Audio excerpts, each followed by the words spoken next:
Selamat malam menyaners dari seluruh penjuru negeri.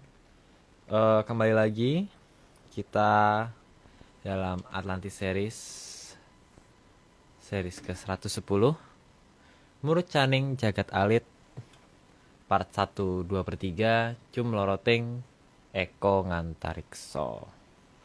Oke, sekarang Om Agung sudah bergabung.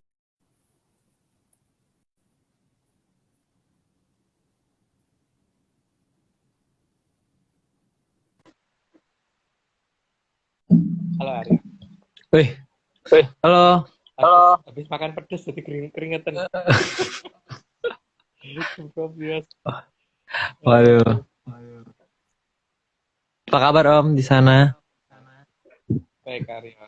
Jadi di sana gimana? Ini Di ini Senin ya. Kalau Senin. gambarnya sih Senin. Iya, di 2 hari lalu Om. Oh, ya ya. Nih, hari ini judul lucu ya. Akhirnya kita balik lagi ke Ngantarikso lagi. Karena sebelumnya udah pernah ya. Kayaknya bahas tentang Ngantarikso juga.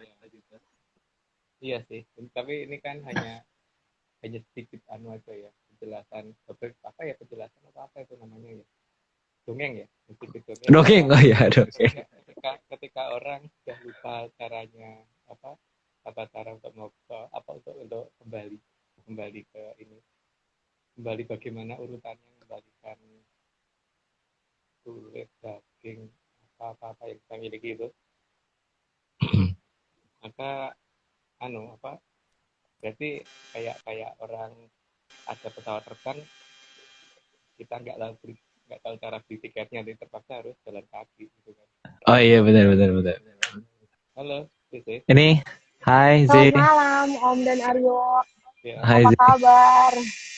Baik, baik baik. baik. Posisi di mana Z? Entah berantah.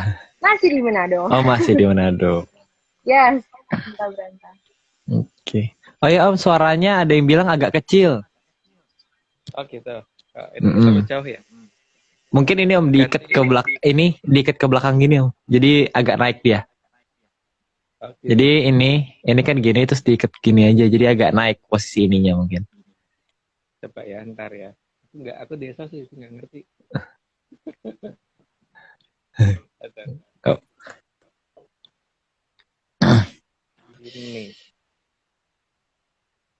Gini lebih dekat, lebih jelas.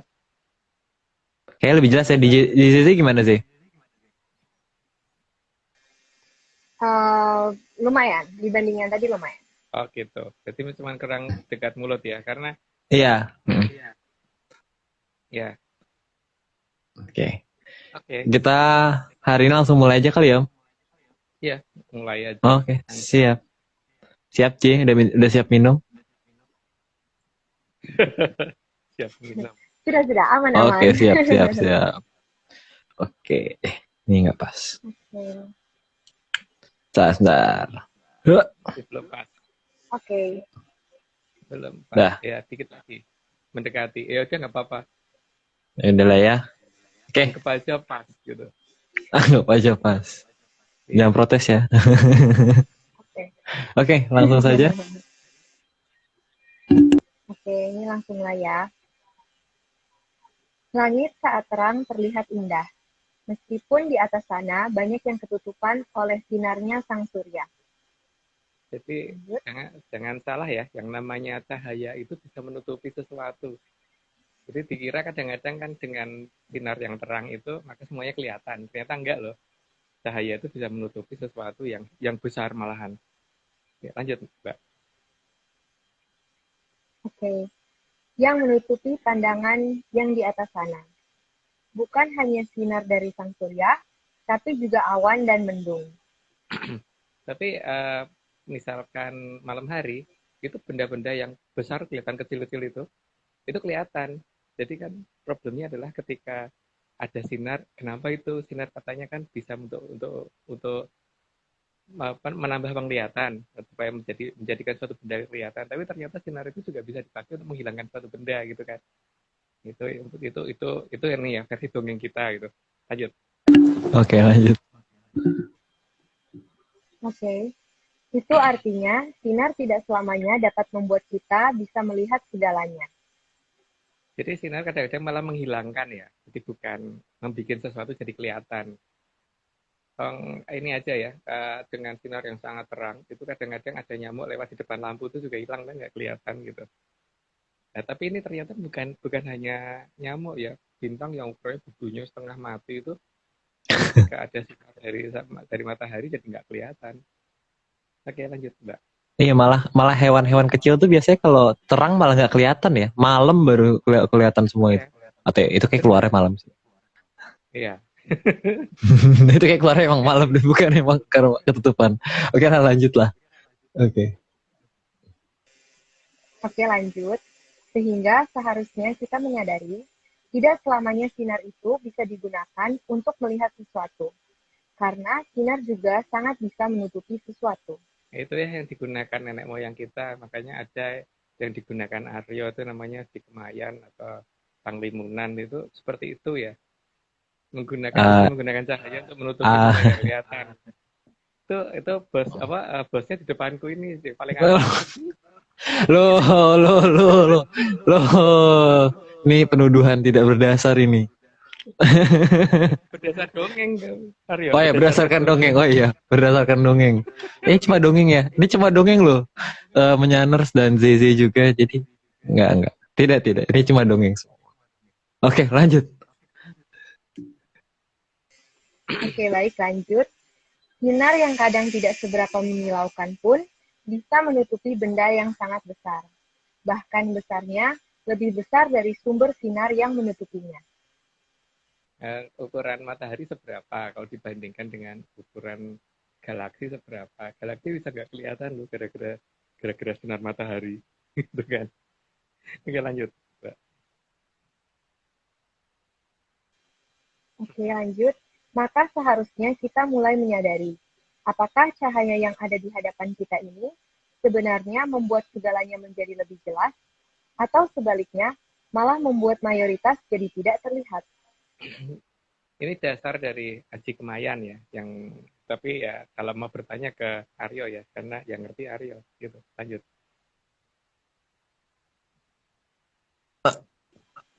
Lanjut.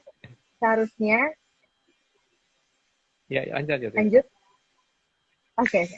Seharusnya kita juga mulai menyadari bahwa pandangan kita ini terbatas, justru karena ketergantungan kita atas sinar.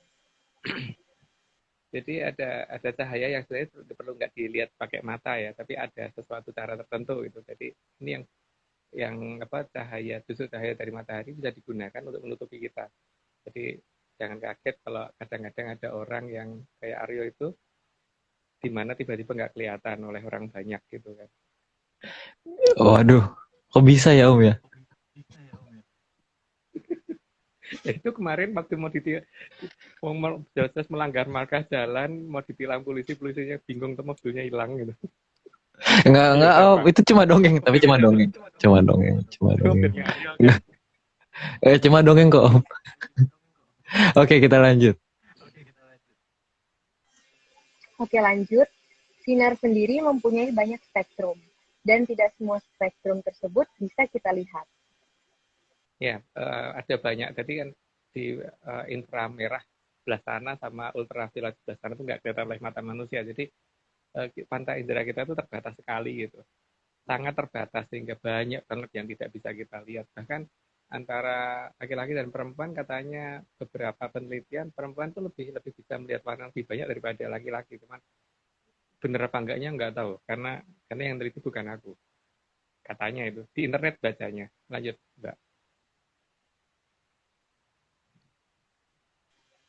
Oke, lanjut. Diakui apa tidak, kita memang mempunyai keterbatasan dan ada batas kepekaan kita atas spektrum tertentu. Nah, ini sebenarnya bisa digunakan. Masalahnya gimana gunakannya itu kan. Nah, monggo dicari. Bertanyalah kepada Aryo gitu. Lanjut. Waduh, ini pelemparan ini loh. Ini lempar-lempar. Oke, lanjutlah. Kenapa? Keuntungan sebagai narasumber itu bisa melempar ke host. Jadi kerugiannya host nggak bisa ngelempar kemana-mana ya. Terima yang pandum udah. Aduh, terima apa adanya. Oke lah, kita lanjut lah. Oke, lanjut. Maka kadang melihat dengan satu mata itu lebih jelas daripada menggunakan dua mata. Tapi satu mata yang mana gitu, bukan yang gini ya, atau yang lain gitu. Jadi mata yang digunakan mata yang ada dalam batin teman itu, ya sekali lagi Aryo yang tahu. Aduh. Aduh. Ini nggak selesai nih kalau gitu. Oke, 11. Oke, lanjut. Kadang di kegelapan kita perlukan untuk melihat yang lebih indah dan lebih besar. Justru di kegelapan kadang-kadang malah lebih kelihatan kan kalau melihat benda bersinar. Yang aneh itu benda bersinar justru malah kadang-kadang nggak kelihatan saat terang, gitu kan? Ya jadi masalah. Lanjut, Mbak. Oke, lanjut. Maka melihat akan lebih jelas justru saat cahaya yang lain dihilangkan. Jadi setuju atau tidak ya mungkin lebih baik tidak setuju namanya dongeng ini ya, tapi kadang-kadang kita melihat itu justru memerlukan cahaya yang mengganggu itu dihilangkan. Jadi cahaya itu tidak selamanya bisa dipakai untuk melihat, justru malah menutupi gitu. Ya cuman ini apa dongeng sedikit tentang Aji Kemayannya Aryo gitu. Loh. Enggak, tapi sesuai sama gambar sih Om. Maksudku kalau di bioskop pun kan lampu yang gede yang di atas itu kan malah dihilangin. Ya dimatiin bukan dihilangin. Iya, matiin. Dihilangin tuh dimaling namanya Aryo. Oh ya benar, maaf loh ini. Jadi iya sih benar. Ini disclaimer-nya apa Aryo? Oh ya, disclaimer-nya belum hari ini. Jadi teman-teman ini semua cuma dongeng. Jadi kalau nggak percaya ya nggak apa-apa. Tapi kalau mau percaya ya jangan. Gitu. Oke? Mungkin sekali-kali harus ZZ yang ngomong. Kita lempar lagi lah. Oke, kalau gitu Oke. CC yang ini ya. Masa disclaimer ke CC. Oke, lanjut. 13. Oke, lanjut.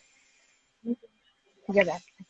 Meskipun langit malam terkadang gelap, tapi terkadang sesuatu yang besar tapi terlihat kecil juga bisa terlihat.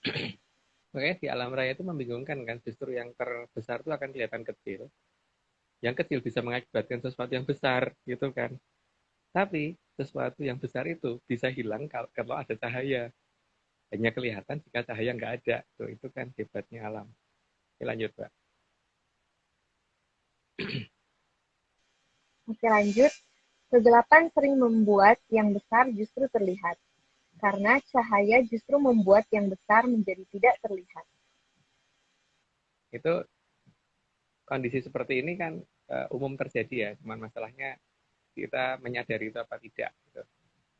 Dan kalau nenek moyang kita kan kemudian ini dibakukan dalam yang namanya, dikatakan Aryo itu namanya Aji Kemayan itu. Lanjut, Mbak. Pelemparan lagi. Oke, lanjutlah. Oke, lanjut. Jadi benda yang besar justru akan bisa terlihat ketika sinar dari sang surya tidak terlihat. Jadi tidak selamanya untuk melihat sesuatu kita membutuhkan cahaya ya. Ada kalanya cahaya tidak dibutuhkan. Gitu. Lanjut, Mbak. Oke, lanjut. Bahkan jagat wilangan Bima Sakti akan terlihat dengan jelas ketika sinar lampu-lampu perkotaan dimatikan. Itu pun belum tentu kelihatan juga karena tergantung polusi di tempat tersebut. Maksudnya polusi itu walaupun lampu-lampu besar dimatiin, tapi kalau rumah per rumah juga masih menyala itu juga kadang-kadang juga susah dilihat gitu. Tapi seperti yang waktu itu di mana itu ya, di pantai itu kelihatan jelas ya Aryo ya waktu itu. Iya, kelihatan kasarnya kabutnya ya kali ya, kabut galaksinya. Jagat wilangannya itu kelihatan banget sih. Iya. Dan bisa difoto. Dan bisa difoto. Dan bisa difoto dan bisa digunakan untuk Aryo. Lanjut.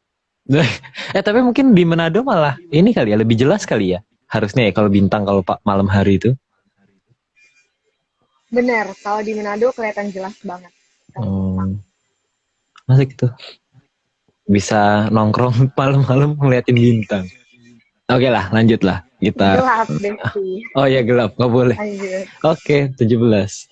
Ya, oke. Itu artinya yang besar dan ada di atas sana itu akan makin jelas kalau manusia tidak lagi tergantung dari cahaya. Tapi masalahnya kan saat ini orang banyak tergantung dari cahaya ya. Jadi ya akhirnya sesuatu yang seharusnya bisa terlihat pada saat seharusnya kita nggak butuh cahaya itu jadi nggak terbiasa memperhatikan itu kan. Lanjut Mbak. Lanjut, karena banyak di atas sana yang punya cahaya sendiri, jadi untuk dilihat justru tidak butuh cahaya matahari. Pertama memang tidak butuh cahaya matahari, tapi kalau cahaya matahari benar-benar hanya malah mengganggu, malah menghilangkan dari seluruh pandangan yang ada gitu. Lanjut Mbak. Lanjut, tapi di atas sana juga banyak yang butuh cahaya matahari agar bisa terlihat oleh kita. Ya, ada yang butuh cahaya matahari memang. Tapi sayangnya butuh cahaya mataharinya tidak lewat terang gitu. Kalau lewat terang banget hilang lagi. Jadi justru butuh cahaya matahari, tapi bukan mataharinya muncul. Mataharinya sembunyi. Gitu. Lanjut, Mbak. Oke, aduh. Oh ya Om, sorry. Kayaknya suara Om agak kecil deh Om tadi pada komen. Oh gitu. Sekarang dinaikinnya gimana enaknya ya? Bingung posisinya sih. Bentar. Dinaikin Om tadi udah diputer ya? Dua-duanya Om? Dua kuping kali ya? Udah. Sampai nempel di sini. Udah gini. Sampai agak nempel di sini. Ada dipegang gini. Mungkin dipegang lebih ini sih Om. Tapi mungkin lama-lama kebas tangannya.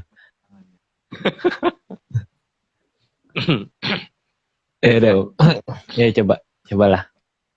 Kalau sekarang tapi mengecil nggak sih? Tapi jelas kok Om, sebenarnya di aku sih jelas. Di aku jelas ya, tapi nggak tahu yang lain. Kalau di saya jelas nggak?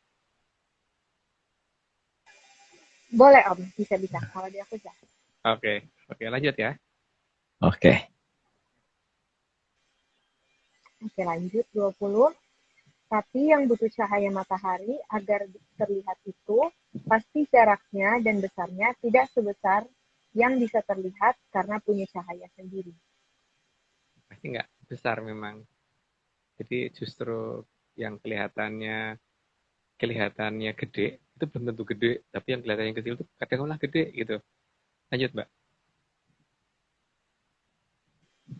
Oke, lanjut. Ada juga di atas itu yang besar, tapi tidak bisa dilihat, meski disinari sekuat apapun. Ya, nanti ada istilahnya itu, tapi bukan saat ini diceritakan istilahnya apa. Lanjut. Karena ada yang tidak memantulkan cahaya sama sekali. Malah makan cahaya sih, jadi bukan memantulkan, malah menghilangkan cahaya dia. Lanjut, Mbak. Lanjut, dalam banyak cerita rakyat dari seluruh penjuru dunia, menceritakan bahwa ada kahyangan di atas sana. Itu cerita rakyat di Indonesia, cerita rakyat di luar Indonesia pun begitu, yang saya tahu ya. Jadi dari Amerika begitu, dari Aztec Inca, dan negara-negara lain, Eropa dan sebagainya gitu. Nggak tahu di Kutub Selatan begitu apa enggak ngerti ya. Di Kutub Utara begitu apa enggak, tapi kayaknya orang Eskimo juga gitu juga. Lanjut, Mbak. Oke, lanjut. Ada banyak sebutan, tapi kalau di Atlantis Research Center menyebut dengan nama kahyangan. Ya memang ada yang nyebut macam-macam ya. Kalau di kita nyebutnya kahyangan. Tempatnya para hyang, para dewa. Lanjut, Mbak. Oke, lanjut. Ada banyak versi dalam menuju kahyangan, dan itu sangat tergantung dari pemahaman yang dimilikinya. Karena boleh-boleh saja orang berbeda tentang persepsi kahyangan. Ya, sangat boleh berbeda. Kalau kita juga tidak pernah meminta untuk dipercaya, maka apa? Disclaimer apa sih? Ini penting nih disclaimernya, ini penting nih. Silahkan. Gimana Oh, nih? mau nyebutin disclaimer sekarang. Iya. Oh, oke. Jadi semuanya ini hanya dongeng. Kalau nggak percaya boleh, kalau mau percaya jangan. Nah, Boleh? Thank you. Benar itu? mantap. Mantap. Oke, mantap. Oke, Oke, kita lanjut. lanjut. Oke, lanjut. Juga tidak dilarang bagi yang tidak mau menuju ke kahyangan.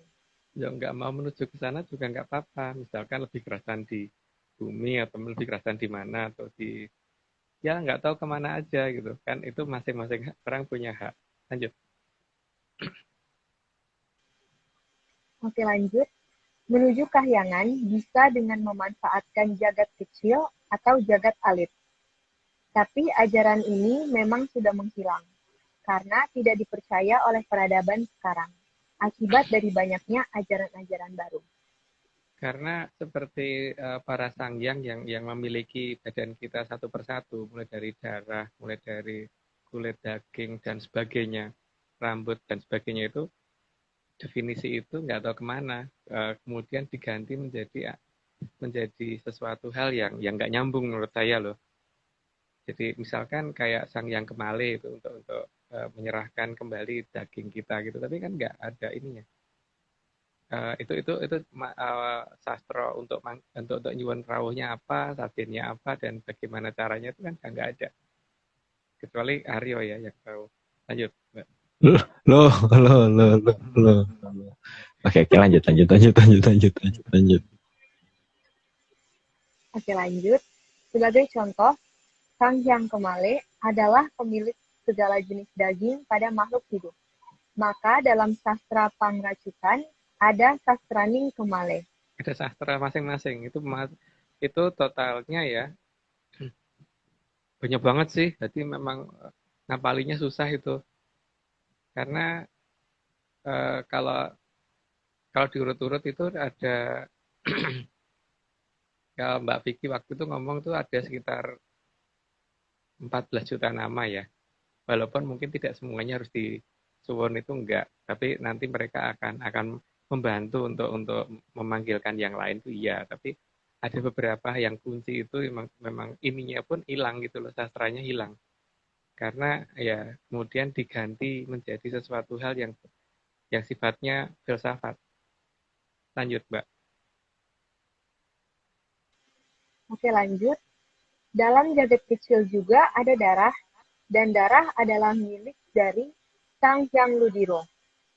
Maka ada sastra pengembaliannya dalam sastra pangracutan yang dinamakan Sastraning Ludiro. Ini juga hilang. Ini adalah dalam satuan sastra pangracutan sih kalau ini, dan memang di sini Atlantis Center tidak membuka ini secara detail karena masalahnya ini memang berbahaya. Jadi ya mungkin ya tapi masalahnya juga mungkin bukan banyak bahasa berbahaya, ini juga dongeng juga gitu. Jadi memang tidak untuk dipercaya banyak orang. Lanjut, Mbak. Oke, lanjut. Bagian diri manusia itu bukan cuma 4 elemen, tapi ada 14 juta elemen. Paling tidak itu yang dijelaskan di sastra pangracutan. Yang saya bingung itu 14 juta berubah jadi 4 itu yang aku nggak ngerti ya dengan hari ini ya. Karena kenyataannya aja itu kalau kalau di anatomi manusia aja itu lebih loh dari 4, tapi kenapa kok cuma disingkat jadi 4 gitu aja sih. Yang setauku tidak 4 dan sangat-sangat jauh, dan ini hilang bersamaan dengan munculnya filsafat. Lanjut, Mbak. Mungkin ZZ kan ini hafal kali ya bagian-bagian tubuh semua. Anak IPA hafal. Waduh, berasa ujian ya. Berasa ujian ya. Disebut satu-satu bagian otak ada berapa ZZ? Waduh, benar-benar kayak dosen penguji ya. Oke lah, kita lanjut dulu lah. Oke, lanjut. Oke, baik. Dan sastra pangracutan sudah banyak yang berubah dan sudah dilupakan. Jadi bukan hanya berubah ya, tapi dilupakan iya gitu loh. Dan kemudian bergeser oleh apa yang dinamakan dengan filsafat.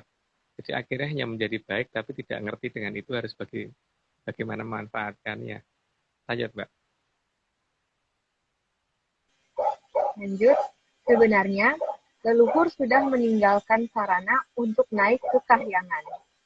Jadi dengan menggunakan itu menggunakan jagat alit harusnya tidak perlu lewat jagat gede. Tapi kalau enggak ya terpaksa gitu. Jadi seperti dari Jakarta ke Surabaya itu ada pesawat terbang. Jadi kalau kita ngerti beli tiketnya di mana dan ngerti tempat duduknya di nomor berapa ya dan pesawatnya apa ya tentu kita bisa naik dan sampai Surabaya dengan cepat. Tapi kalau nggak ngerti beli tiket pesawat, beli tiket bis, beli tiket kereta ya harus jalan kaki. Dan yang dinamakan jalan kaki ini yang dinamakan jalan gede. Gitu. Lanjut, Mbak.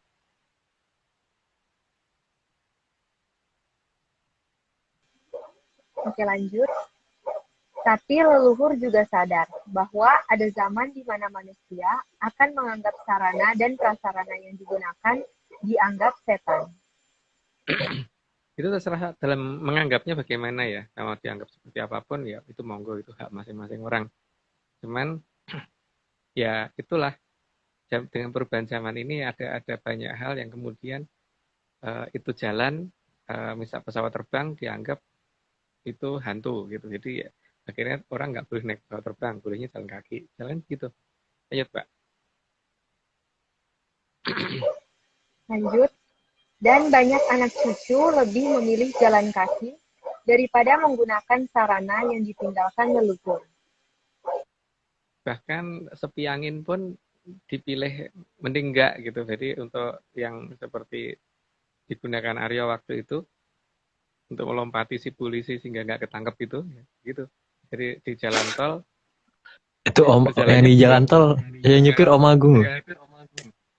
Tapi mobil Aryo loh. Kan 100 km per jam batasnya, tapi kalau Aryo kan pakai kilometer satuannya 120 180 tapi kilometer per hour. Sama-sama kilo KM, sama-sama KM. KMPH sama tapi disingkat KMPH tapi kilometer bukan kilo. Jadi tidak melanggar aturan. Iya benar. Bisa. Oke. Terus dorong bis itu. Waduh. Oke, kita lanjut 35 ya kayaknya ya. Iya. Iya, 35. Oke, lanjut. Sehingga sastra pangracikan yang menggunakan jagat kecil jadi tidak bisa digunakan, maka harus melalui jagat gede. Karena namanya mantra itu sandi, dan sandi itu bukan untuk diartikan, bukan untuk diterjemahkan. Nah, kebanyakan sekarang ini menerjemahkan itu gitu. Jadi seperti kita punya komputer, kita password supaya nggak bisa dibuka orang, misalkan passwordnya jendela gitu, diganti Windows ya nggak bisa, passwordnya jendela gitu kan. Walaupun artinya sama gitu. Atau misalkan passwordnya munyuk gitu, diganti kera ya nggak bisa. Gitu kan. Atau passwordnya sebenarnya kuda goreng gitu. Kan nggak jelas ya sebenarnya. Dia malah diartiin sekarang sih. Oh, ternyata Aryo sukanya kuda. Iya, makanya. Jadi kadang-kadang di situ jadi masalah saat ini. Orangnya tidak Aryonya dicari namanya, diterjemahkan ke sana ke sini, tapi orangnya dianggap nggak ada. Oh iya benar. Oh, Aryo tuh artinya anak ini. Oh, jadi nggak ketemu aku tapi. benar. Logikanya. Oke. Kita. Saat ini. Iya sih benar. Bahkan nama-nama besar. Makanya jangan mempelajari filsafat kalau pengen ngerti Jawa ya. Tapi Om ini cuma dongeng loh. Iya. Zeze. Lanjut ya. Tahu Om, ini dulu disclaimer dulu. Tanggung. Oh iya, disclaimer dulu. Oke, jadi semuanya ini cuma dongeng. Kalau nggak percaya nggak apa-apa. Tapi kalau nggak percaya nggak apa-apa. Kalau mau percaya jangan. Oke. Oke. Ya. Lanjut. Oke, lanjut. Oleh karena itu, para sang sudah menyediakan jalur yang sudah ditandai oleh beliau semua. Jalur kekayangan itu ada dua macam kan, dapat menggunakan jagat kecil atau menggunakan jagat gede. Seperti tadi menggunakan pesawat terbang atau jalan kaki gitu kan. Kalau jalan kaki harus ngikutin rambu-rambu, menggok belok sana belok sini, ini harus ngikutin. Kalau enggak ya mungkin masuk jurang atau masuk mana nggak ngerti gitu ya. Lanjut Pak. Oke, lanjut. Maka diadakan posisi kaki kahyangan yang bisa dilihat dari Arcapada. Itu banyak banget sih. Jadi mungkin daftarnya mungkin bisa ditanyakan ke Aryo. Lanjut sih. Oke, lanjut. Kaki kahyangan ada yang berupa rambu-rambu.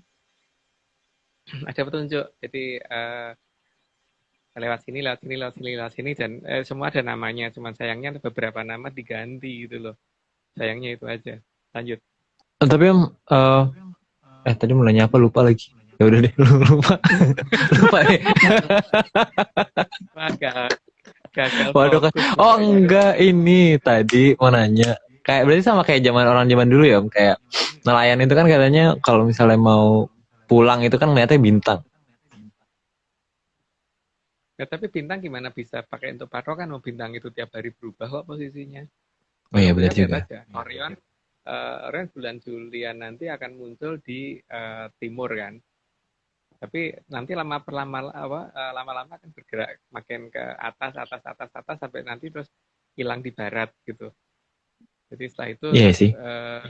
hilang berapa bulan terus muncul lagi, nanti bulan Juli lagi muncul lagi gitu kan. Iya. Jadi enggak. Kalau mau pakai patokan itu sesuatu yang tetap dan sesuatu yang bergerak terus gitu kan. Hmm. Wah itu berarti harus dipertanyakan juga itu berarti. Nah, itu tugasnya Nah itu yang dia. masuk kuliah.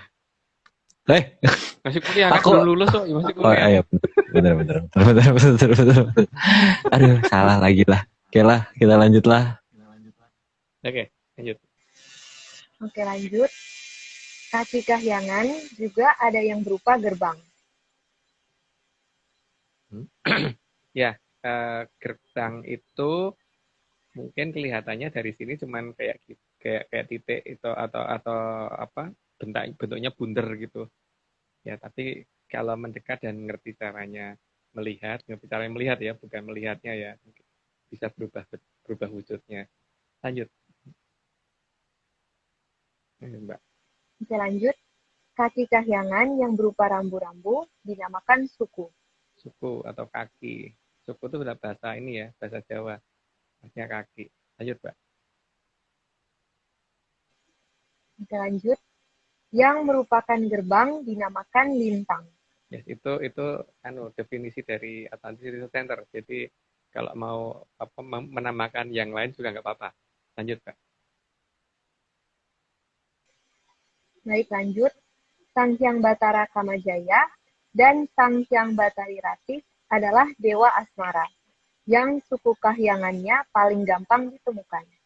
Ya karena banyak paling paling sering muncul dan paling kelihatan jelas dari arthropoda atau dari bumi. Lanjut, Mbak. Selanjut, kaki kahyangan cakra kembang ada yang berupa suku yang sebesar bumi. Itu tapi jaraknya lumayan jauh. Lumayan jauh itu maksudnya lebih jauh daripada jarak Jakarta Surabaya gitu ya. Bukan bukan bukan bumi matahari, kalau dibandingkan dengan bumi matahari lebih dekat. Gitu. Oh, kirain Jakarta Bekasi. Oh. Jauh toh. Oh. Atau Berantas Timur, Berantas Barat gitu, lebih jauh Oh, iya. daripada Berantas Timur, Berantas Barat gitu. Oh ya, mungkin. Karena kemarin kita ukur 56 kilo ya ternyata ya yang jarak Iya, terjauhnya ya. lebarnya 56 kilo. Bingung juga sih Om, sebenarnya. Dari benteng tembok di barat kan itu kan. Tapi itu dongeng sih. Oh ya, itu cuma. Jadi, Zizi bisa dilanjutkan? Nggak, maksudnya lanjut slide-nya aja. Oke. 4 cukup terang sehingga suku kahyangan cakra kembang sangat mudah dilihat. Paling terang sih, paling terang dan ada yang gede malahan. Lanjut, Mbak. Oke, lanjut. Karena Sang Hyang Batara Kamajaya dan Sang Hyang Batari Ratih memegang hati dari manusia, maka jaraknya tidak boleh terlalu jauh. Jadi yang mengatur itu semua ya, perasaan orang dan sebagainya itu Leo, kalau kata dongeng. jurnal bebek kita gitu. Lanjut. Lanjut. Lanjut, bahkan kemunculannya akan menambah situasi romantis bagi yang sedang terkena asmara. Katanya demikian. Mungkin itu Aryo ahlinya. Lanjut. Loh, oke lanjut. Lanjut, kemunculannya juga menambah indahnya alam. Dan biasanya tingkat kelahiran akan bertambah dengan datangnya sang purnama. Itu kata aku melihat di internet ya, tapi kenyataan bagaimana nggak ngerti. Tapi katanya demikian. Lanjut, Pak. Lanjut, Sang Hyang Batara Kamajaya dan Sang Hyang Batari Rati juga harus terus mengawasi manusia yang ada di Arcapada.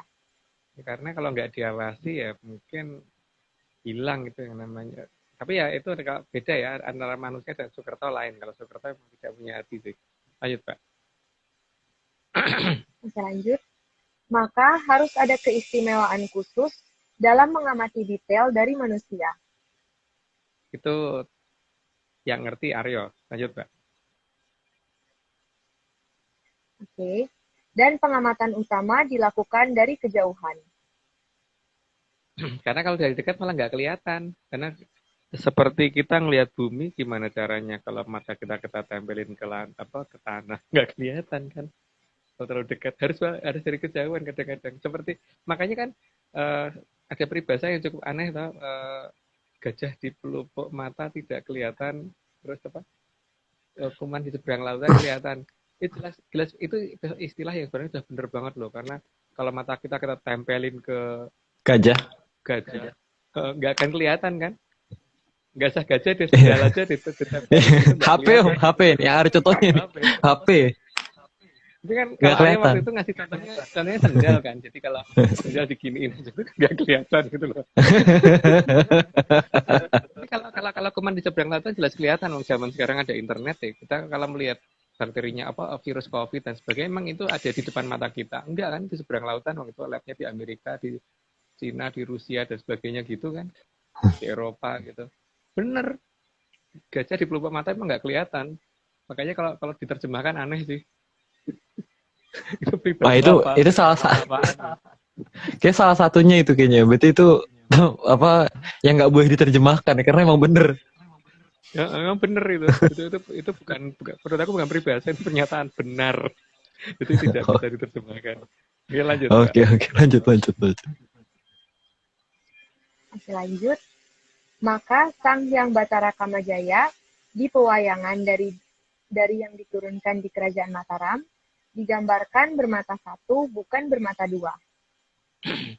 Itu bisa dilihat dari bentuk wayangnya ya. Tapi kalau dikatakan, karena wayang kulit kan dari samping sehingga matanya kelihatan satu. Tapi kenapa Buto dan Wanoro itu kera ya? Itu dilambangkan Hewan-hewan. bermata dua.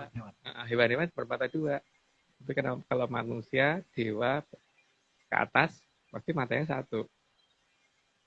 Nah, itu nggak tahu kenapa begitu ya. Yang gambar bukan aku ya soalnya.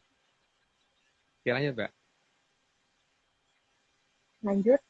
Maka ada lintang yang digunakan Sang Hyang Batara Kamajaya sebagai salah satu suku kahyangan cakra kembang. Itu lintang apa itu Arya yang tahu. Lanjut, Mbak. Oke, lanjut. Maka di atas sana ada kaki kahyangan Panrawang Jagat. Kahyangan Panrawang Jagat itu biasanya akan kelihatan di saat puspa tajam, dan kalau kita menghadap ke timur itu biasanya akan kelap-kelap di atas, kiri atas. Jadi anehnya posisi kita itu tidak melihat ke arah itu tapi kelihatan. Dan biasanya kalau dilihat kok cuma bintang biasa, tapi waktu ngelihat ke arah timur kelihatan lagi seperti itu. Dan itu yang membuat ada cewek di Jogja itu yang sampai bisa menggunakan itu, tapi nggak tahu siapa. Lanjut, Pak. Oke.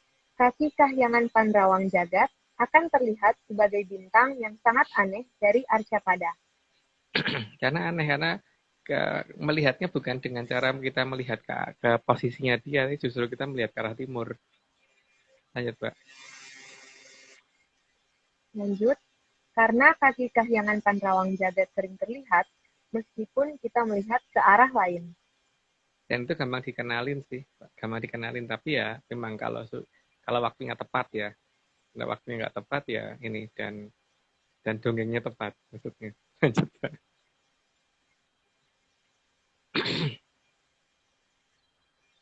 Lanjut, kaki kahyangan Panrawang Jagat akan terlihat seperti bintang yang melambai-lambaikan tangan bagi manusia, seolah menunjukkan keberadaannya di mana. Jadi itu posisinya kalau kita melihat arah timur itu pada saat posko tajam itu kiri atas. Jadi kiri atas kepala itu ya, agak kiri atas kepala kita, tapi harus tepat ke arah timur. Aneh pokoknya. Jadi emang ya begitulah. Lanjut, Mbak. Lanjut, Sang Hyang Batara Kamajaya juga sudah memberikan sastra Panrawang Jagat sehingga sinar dari sang bintang bisa turun ke hadapan yang memahami sastra tersebut. Nah, itu Aryo. Lanjut, Mbak. Lanjut, sehingga pada zaman dahulu, kemampuan mengakses sang bintang ini sering digunakan seorang Mahaprabu untuk mengetahui kehidupan rakyatnya. Maka para punggawa keraton akan sulit berbohong. Kalau menggunakan Panrawang Jagat kan memang kelihatan jelas sehingga orang di seberang sana ngomong itu walaupun ketutupan tembok dan jarak yang sangat jauh juga akan kedengaran. Jadi dan kelihatan jelas seperti menonton film 3D sih, bukan hanya 2D seperti nonton film biasa gitu. Oke, lanjut, Mbak. Lanjut, karena Sang Aji Panrawang Jagat bisa menempatkan pandangan mata tepat di depan yang sedang membicarakan hal-hal yang ingin diketahui oleh Sang Mahaprabu, tanpa yang bersangkutan tahu kalau mata dan telinga Sang Mahaprabu ada di lokasi tersebut. Jadi orang yang bersangkutan nggak akan, orang-orang yang sedang mungkin mau kudeta atau apa itu nggak akan menyadari karena memang tidak melihat keberadaan beliau di situ, karena memang beliau tidak di situ, tapi telinga dan matanya ada di situ. Lanjut, Mbak. Lanjut, maka sang bintang dikatakan kaki kahyangan Panrawang Jagat dan memang bisa mendekat, tapi cuma bagi yang tahu dan paham kalau sedang didekatinya saja. Dan ini anggap aja dongeng ya, karena apa namanya? Karena tidak semua orang yang bisa memahami ini gitu. Jadi ya bagi yang tidak paham sebaiknya dianggap dongeng aja. Lanjut, Pak. Lanjut, sang Panrawang Jagat biasanya akan datang dari samping atas, jadi bukan dari arah depan. Yang bukan dari depan, kiri atas biasanya. Tapi kalau kita melihat ke arah timur, tapi kalau kita melihat ke arah barat nggak akan kelihatan. Melihat ke arah selatan, nggak akan kelihatan. Harus di timur tepat. Lanjut, Pak. Lanjut, pada saat datang dan pergi, akan membuat langit menjadi berwarna biru yang sangat indah, meskipun cuma sesaat. Biar gitu kita kayak masuk kurungan kan pada saat akan menggunakan si Panrawang Jagat itu, biar bagi sampai terang banget, terus kemudian baru kelihatan di sana ada apa di tempat yang akan kita lihat. Itu berdasarkan ceritanya Bapak Aryo. Lanjut, Pak. Dongeng om, bukan cerita. Lanjut, Sang Oh Hyang iya. Oke, lanjut. Lanjut. Oke, baik. Lanjut, Sang Hyang Batara Indra adalah dewa yang kaki kahyangannya juga tidak terlalu jauh dari bumi. Cuma selisih satu sih. Selisih satu. Kalau aku dulu ngapalinya kan mencuri pas bunga mawar ya, udah usang gitu kan. Jadi Merkurius, Venus, dan sebagainya gitu. Mencuri pas. Itu apalan zaman dulu. Lanjut, Pak. Lanjut, kahyangan Sang Hyang Batara Indra adalah kahyangan Tenjomaya. Yang itu warnanya merah itu. Merah banget. Kadang-kadang malahan. Lanjut, Pak. Kaki kahyangan Tenjomaya yang terdekat berwarna merah, karena untuk menunjukkan bahwa beliau adalah dewa perang. Batara Indra memang kita dikatakan dewa perang, tapi juga dewa yang menguasai panca indera. Gitu. Lanjut, Pak. Lanjut, kaki kahyangan yang lain yang ada di atas dan terlihat berkedip juga ada di ketinggian yang sangat jauh. Itu juga salah satu kayangan Cokro Kembang. Cokro Kembang. Tenjomoyo juga. Lanjut, Pak. Lanjut, salah satu kaki kahyangan tersebut juga dinamakan kaki kahyangan gelap mampar. Ya, karena tempatnya Sang Aji Gelap Mampar kan disembunyikannya di sana. Jadi kalau bisa meminta ya akan diberikan. Tapi kalau ya bisa meminta, lanjut Mbak. Baik, dari kaki kahyangan gelap mampar ini, Sang Hyang Batara Sujendra sering turun membawa Sang Guntur Watu yang digunakan untuk menggiring mendung. Makanya yang namanya petir dador-dador itu biasanya ada di depan sama di belakang hujan. Lanjut Mbak. Lanjut, kekuatan Sang Aji Gelap Mampar juga pernah diturunkan kepada leluhur di Nuswantara, sehingga petir di zaman dahulu bukanlah sesuatu yang pantas ditakuti. Ya itu zaman dulu. Jadi itu anggap aja dongeng deh. Lanjut Mbak. Lanjut, biasanya di atas akan terlihat seperti bintang berwarna biru keputihan. Itu gelap. Anggap ya itu namanya si bintang Aji Gelap Mampar ya. Lintang Aji Gelap Mampar kalau di bahasa kita. Lanjut Mbak. Lanjut, pada saat kedatangannya, Sang Gelap Mampar biasanya akan terpecah menjadi 4 dan akan memutari yang berhak memanggilnya. Itu bagi yang tahu. Tapi ya itu bagi yang bisa melihat juga sih, karena memang tidak semuanya bisa beruntung untuk melihat itu gitu. Lanjut Mbak. Lanjut, jadi semua itu sangat tergantung dari bagaimana kita meraih kekuatan dari Sang Bintang. Nggak perlu jelasin, lanjut aja Mbak. Lanjut, maka lambang bintang akan disematkan di pundak dan kepala.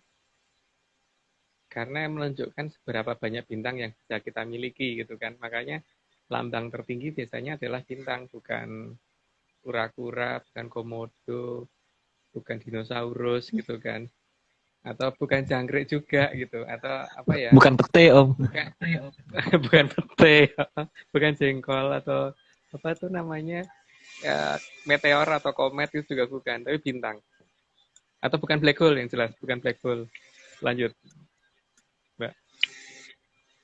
Lanjut, karena untuk menunjukkan berapa bintang yang bisa diraih sebagai Jaya Kawijayan.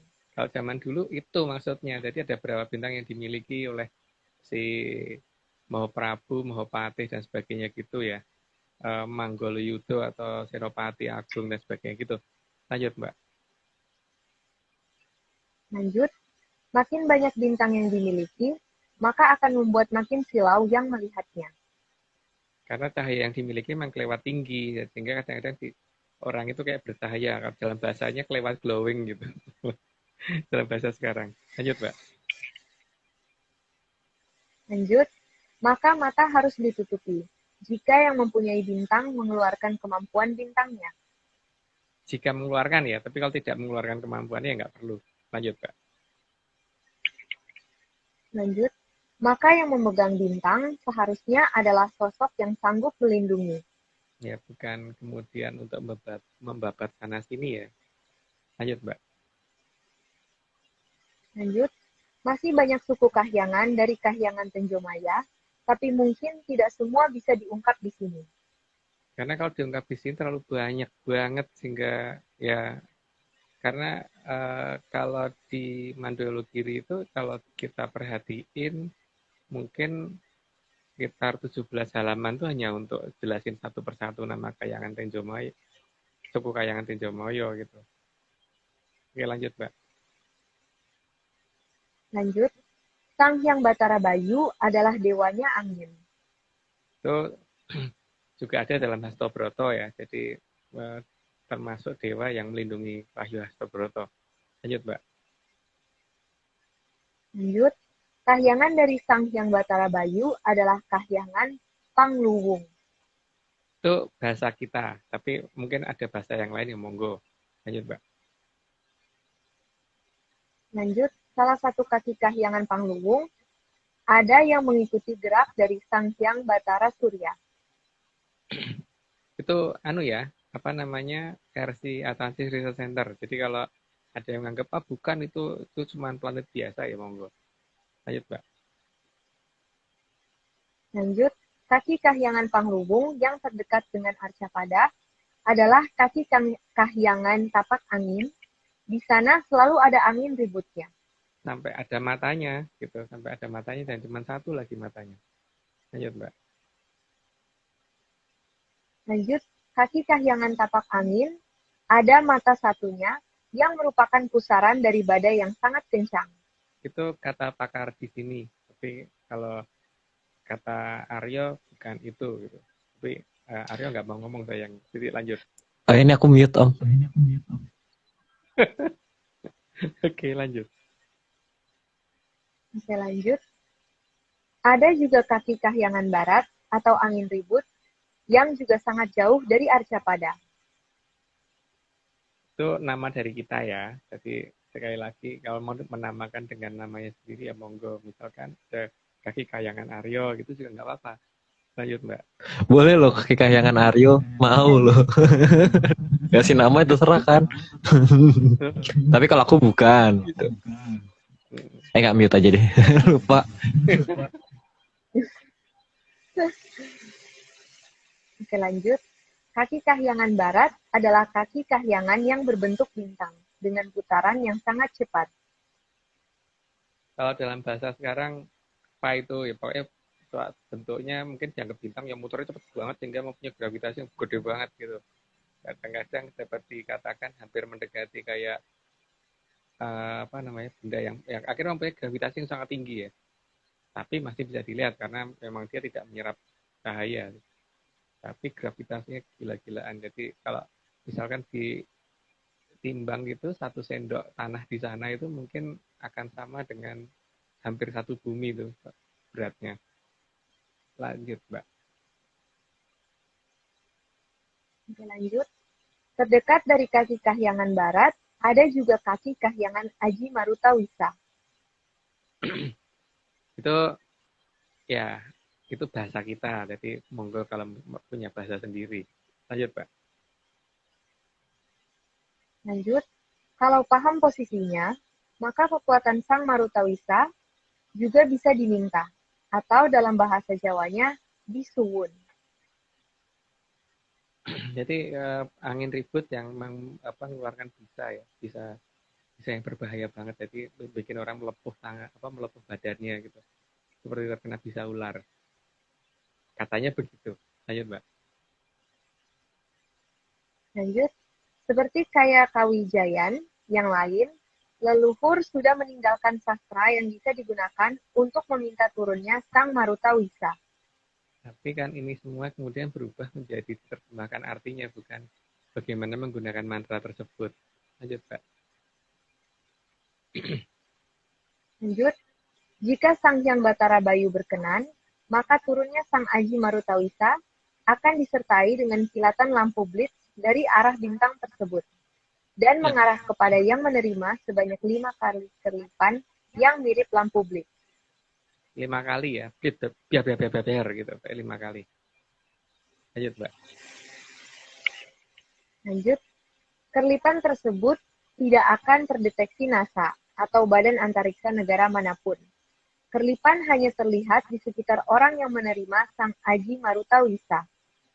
Jadi pada saat melihat itu biar tapi 5 kali. Dan ini tidak akan terdeteksi dengan peralatan modern, tapi orang yang mengamati itu bisa melihat. Tapi bukan berarti kalau misalkan itu muncul kemudian yang melihat cuma 1 orang. Tapi kalau ada orang yang lihat juga di jam potajem tersebut ya akan lihat, tapi cuma ngarahnya bukan ke dia. Jadi harusnya ini kelihatan seperti itu dan ini bukan astral. Lanjut, Mbak. Lanjut, maka kerlipan dari Aji Marutawisa bukan bersifat astral, namun akan terlihat jelas nyata. Kerlipan bisa dilihat semua orang, minimal yang tinggal satu kota. Asal awas dan waspada saat kerlipan muncul. Ternyata dijelaskan di nomor 91 ya, tadi saya ketepatan ngomongnya. Lanjut, Mbak. Lanjut, setelah mengerlip 5 kali, maka secara perlahan sang bintang akan berpindah tempat. Bergeser. Bisa pelan atau cepat dengan gerakan zigzag karena tidak mau dianggap alamiah. Ciri-cirinya itu ya, nggak mau dianggap alamiah. Jadi bukan biar terus tetap di situ, enggak, dia akan pindah, tapi pindahnya itu tidak mengikuti pola fisika, tidak mengikuti pola-pola benda yang alami gitu. Tidak seperti satelit gerakannya juga, jadi ada gerakan yang aneh. Tapi ya itu, kalau kita kan ngomongnya itu bukan ojo turu sore kaki, tapi ojo turu pospo tajam kaki gitu. Tapi kalau itu bahasanya Aryo ya tadi ya. Kalau bahasaku kan lebih baik tidur pospo tajam kaki gitu. Jadi nggak perlu melihat itu. Oh iya. Biar yang lihat kita aja ya Aryo ya. Lanjut Mbak.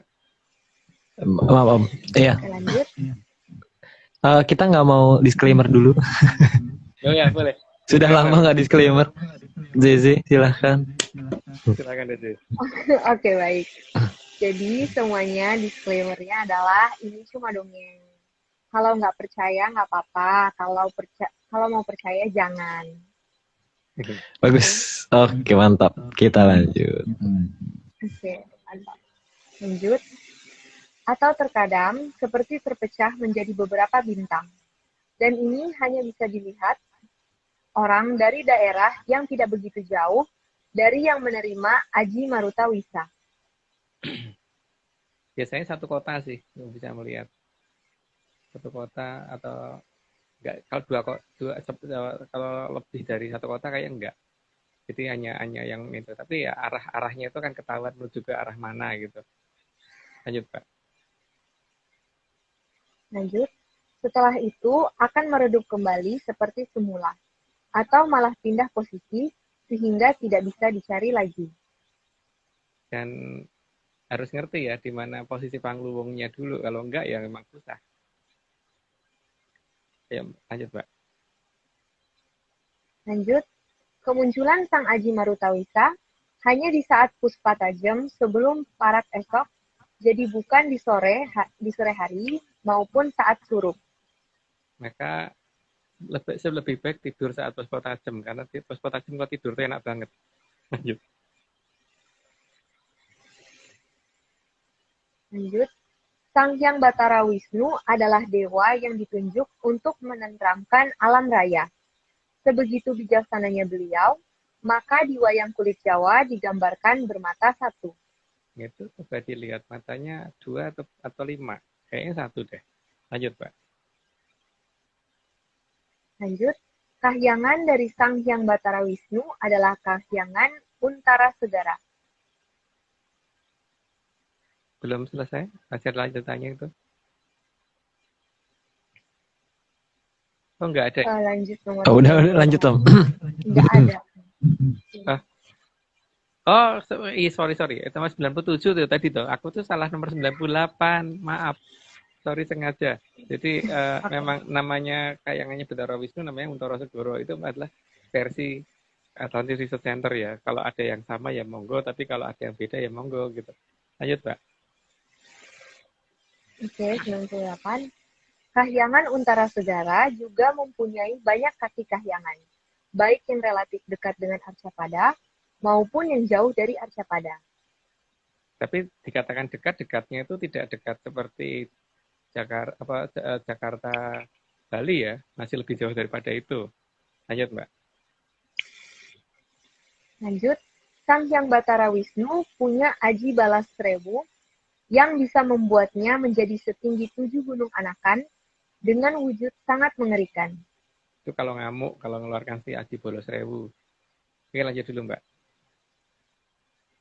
Lanjut, maka Sang Hyang Batara Wisnu juga memiliki kaki kahyangan Balas Rewu.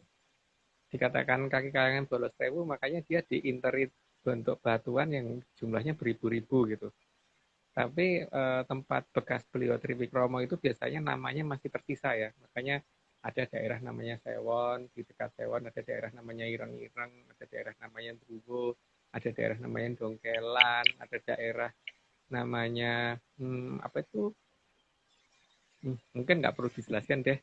Tapi itulah kalau beliau Triwikromo itu namanya pasti akan tersisa di tempat pernah dilakukan Triwikromo tersebut.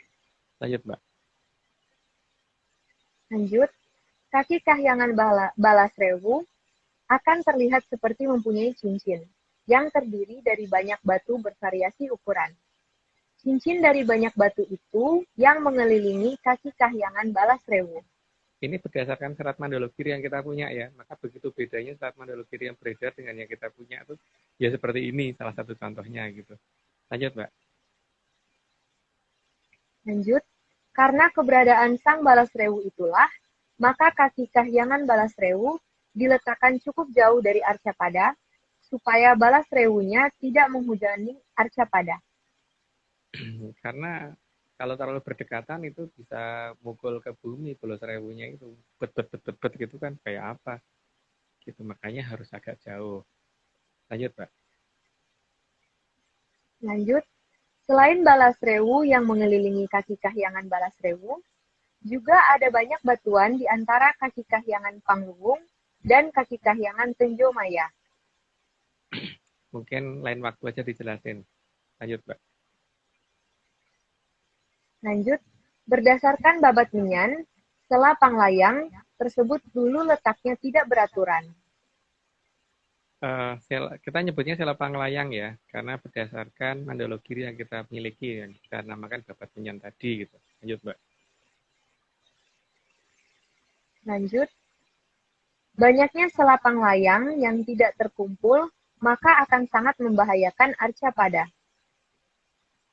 Makanya harus ada yang waktu itu menata supaya ada pada jarak yang cukup jauh dari bumi supaya tidak ngantem bumi berkali-kali gitu. Maka ada di bawahnya penjelasannya. Lanjut, Mbak. Lanjut, maka Sang Mahaprabu Watugunung dulu telah menjauhkan Sela Panglayang dan diatur di antara dua kaki Kahyangan agar tidak membahayakan Arcapada. Itu harusnya ada dalam babat ceritanya Prabu Watugunung ya, Banjaran Prabu Watugunung harusnya ada itu. Cuman nggak tahu kok sekarang nggak pernah ada cerita itu lagi gitu. Jadi ya mungkin karena kita dongeng doang sih. Ya, lanjut, Mbak. Kayak kita harus bikin komik ya. Lanjut, Kan ya kita kan mirip-mirip lah sama Marvel. Sama Bobo. Sama Bobo gitu kan. Selevel lah. Hmm. Mungkin banyak yang mau kali. Oke, kita lanjut lah. Oke, lanjut. Karena kemampuannya dalam menata Sela Panglayang dalam berbagai ukuran, maka gelar Watugunung diberikan kepada beliau. Karena dia berhasil menata batu yang segede gunung-gunung atau malah lebih daripada gunung di jarak antara dua kaki kayangan gitu ya. Kaki kayangan Pangluwung sama kaki kayangan apa itu namanya lupa. Tenjomoyo kalau nggak salah, aku lupa gimana sisinya ngumpetinnya Prabu Watugunung karena supaya nggak ganggu bumi, nggak ganggu Arcapada. Lanjut, Mbak. Masih terakhir. Oke, lanjut yang terakhir. Sampun Santoyo Amrepegi Sumsang Bawono balik jamur dipokang Amertadani Wangsulipun Nuswantoro Kadyo Gilang Kencono Ring Kamulyaning Tribuono. Ya, makasih Mbak. Pas ngucapinnya, ya nggak meleset. Gitu Aryo. Oke. Mungkin seru ya. Minggu depan 11 sebenarnya sudah kita bikin, tapi kayaknya masih ada setelan dulu nih untuk 111 Om.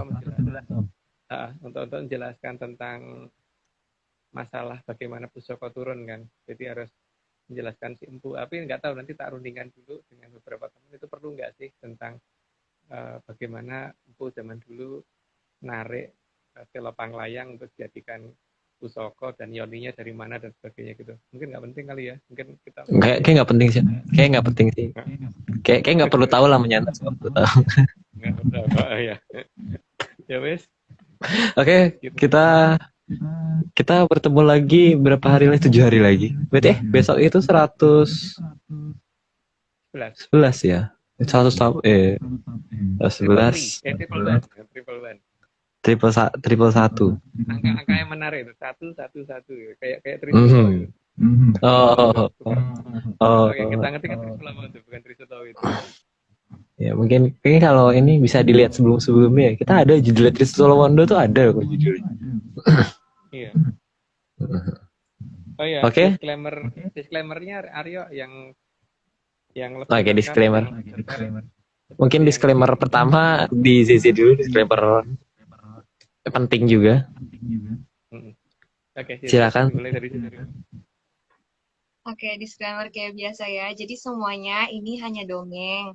Kalau nggak percaya nggak apa-apa. Kalau mau percaya jangan. Oke. Oke, itu disclaimer pertama, kemudian disclaimer kedua, bentar. Cari template-nya dulu. Lupa. Cari contekan dulu ya. Cari contekan dulu. Emang Oke. ujian ya? Ujian ini, Om. Kebiasaan ya. Contekannya lebih banyak ya. Kebiasaan. Wah, banyak, Om. Tapi nggak kelihatan. Oh. Oke. Oke. Oke. Tim Atlantis Research Center atau ARC tidak pernah menjual jasa untuk berkomunikasi atau bertemu dengan para leluhur dalam bentuk ritual apapun. Ritual resmi hanya dilakukan oleh Bapak Agung, Eyang Vicky, dan Mas Aryo. Kemudian waspada. waspada terhadap oknum yang mengatasnamakan tim ARC dan segelintir tim di dalamnya. Jadi sekali lagi ya, untuk ritual resmi itu hanya dilakukan oleh Bapak Agung, yang Vicky dan Mas Aryo. Jadi kalau misalnya di luar itu di luar kehendak ini ya, di luar tim Atlantis Series. Dan seperti kayak kita kemarin pun udah bilang ya, kayak kita kalau ritual itu tidak pernah ya, mungkin sangat berbeda dari bentuk ritual lain. Jadi bentuk-bentuk seperti kita kemarin pun nggak pakai tumpengan ya Om. Kemarin waktu ngelarung pun nggak pakai tumpengan. Terus kemudian juga kita nggak pernah melakukan siraman, tidak pernah melakukan kontak fisik satu sama lain gitu, jarang banget melakukan sama satu sama lain. Jadi kalau ada yang melakukan ritual dalam bentuk tersebut, waspada gitu. Jadi untuk informasi resmi, kalau misalnya mau nanya-nanya tentang ritual yang benar seperti apa, bla bla bla bla, di spam Mbak Vicky. Gitu. Mbak Vicky-nya di chat aja ya, karena Mbak Vicky 24 jam selalu bangun. Tidak pernah tidur. tidak pernah bangun, selalu tidur. Oh iya, salah ya. Oh iya, salah. Jadi Mbak Vicky itu kayaknya salah denger tuh. Itu tidurnya sore kaki kayaknya. Oke lah. Kita langsung parade terima kasih Om, karena sudah disclaimer-nya. Oke. Terima kasih sebesar-besarnya kepada Kitunggu Jati Jaya Morogo yang sudah menyediakan data kepada kami. Terus kemudian juga terima kasih Bapak Agung sudah mau menjadi narasumber dan menyumbangkan suaranya pada malam hari ini, dan juga sudah membuatkan slide. Terus kemudian Mbak Zeze juga terima kasih sudah mau menyumbangkan suaranya pada malam hari ini. Kemudian juga Mas Nogo sudah mau merapikan slide, terima kasih. Terus kemudian Bang John, gambarnya seperti biasa indahnya. Kemudian terima kasih juga kepada Mbak Vicky, Om Iwan, Mas Eskel, dan segelintir tim ARC lainnya yang tidak bisa disebutkan. Dan kemudian terakhir untuk Bos besar Pak Marius, terima kasih sudah mendampingi Atlantis Series sampai ke seri 110. Sehat selalu dan semoga kita bisa bertemu ya kali ya. Mungkin sekali-sekali Pak Marius kita harus bohongin Om jadi narator. Iya. Iya. Marius mungkin ini ya, jumlahnya 300 gitu. 300 slide boleh itu Pak Marius baru. 300 1A, 1B, 1C gitu. 1000 dong. 1000. Kan balas 1000. Oke. Sekarang kita sudahi saja pertemuan hari ini. Sekali lagi terima kasih kepada Om Agung dan Zeze. Sekian dari Atlantis Series 110 hari ini. Sampai jumpa di pertemuan minggu depan di seri 111. Sehat selalu dan juga salam menyan. Terima kasih, salam menyan.